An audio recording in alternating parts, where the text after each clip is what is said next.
Je viens de terminer ces livres, Les 5 blessures de l'âme. Il est super intéressant en ce sens où il parle vraiment des situations qui se passent dans notre communauté. Il y a des gens qui pensent que sans eux, certaines réunions, certaines organisations ne vont jamais avancer. Sans eux, dans leur famille. Et donc, les gens ne vont plus manger, quoi.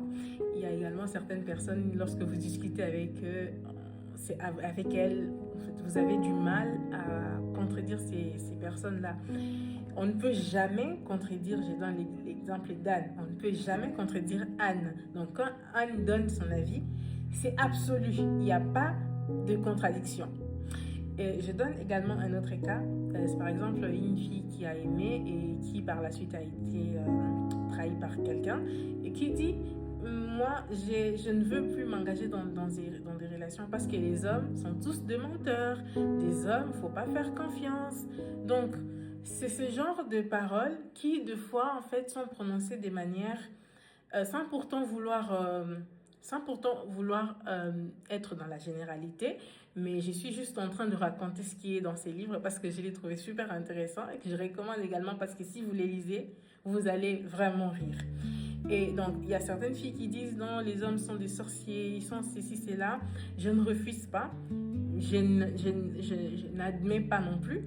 Et donc, en fait, ces livres racontent que lorsque nous prononçons des mots, lorsque nous prononçons certaines phrases, ce n'est pas juste des phrases isolées. Ce n'est pas que nous disons certaines situations dans le présent. C'est parce que dans le passé, on a vraiment été blessé et qu'on n'est pas blessé, on n'a pas guéri en fait de ces blessures.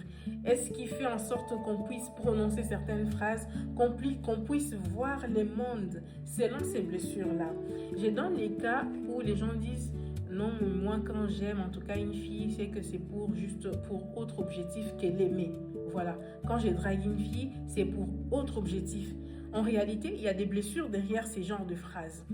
Et je ne suis pas en train de généraliser. Il y a également d'autres personnes qui ont du mal à accepter leurs fautes.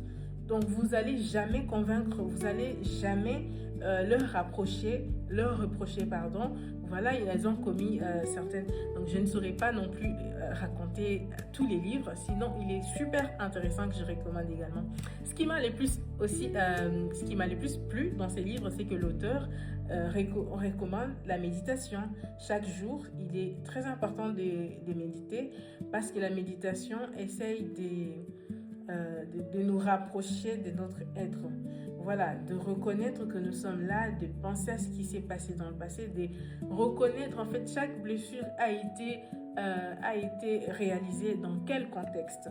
C'est toujours très important de nommer sa blessure et de contextualiser en fait cette blessure-là pour la guérir. C'est très important. Et donc, je recommande en tout cas cette pratique-là des méditations, au moins les soirs avant de dormir, c'est très important. Donc voilà, merci. En tout cas, il est super intéressant ces livres de Marie.